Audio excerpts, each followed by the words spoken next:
Баршаңызға сәлем. Бүгін сұлы және күріш қосылған жасартатын бет маскасын көрсетемін. Ол үшін бізге бір ас қасық күріш керек. Күрішті сумен жуамыз.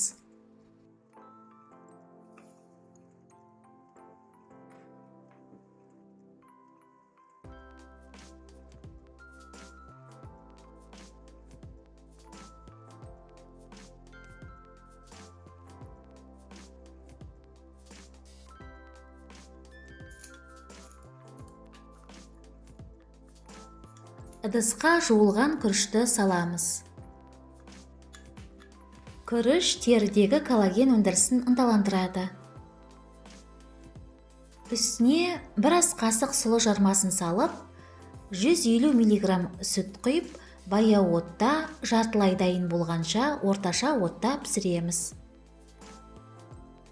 Сұлы жармасы құрамында теріге қажетті амия қышқылдар бар. Ал сүт бет терісі үшін өте пайдалы. Сүт теріні тамаша қоректендіреді, сергітеді және ылғалдандырады.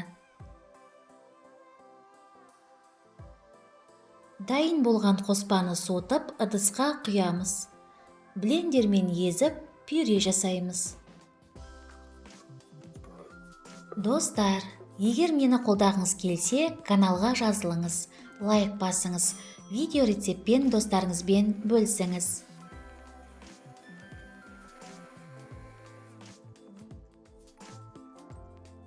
Дайын болған маска негізі тегіс болып шығуы үшін сүзгіден өткіземіз.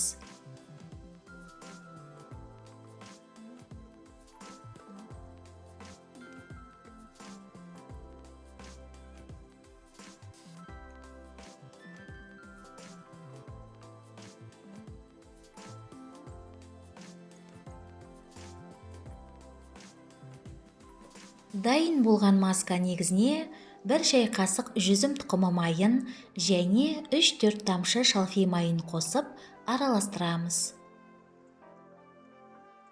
Жүзім майы қартаю теріге жақсы әсер етеді.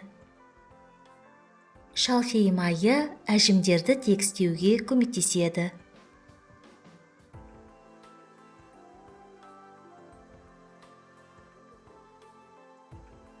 Дайын болған масканы шыны ыдысқа құйып, тоңазытқышта 7 күн бойы сақтайсыз.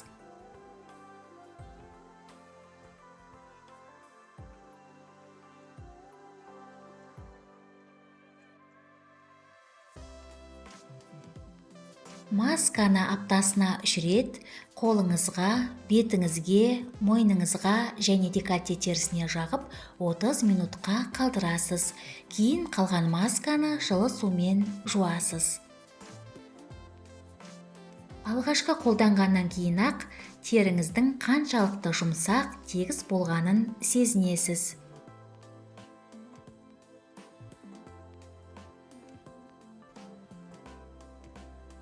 Сізге денсаулық, жастық және сұлулық тілеймін. Келесі кездескенше.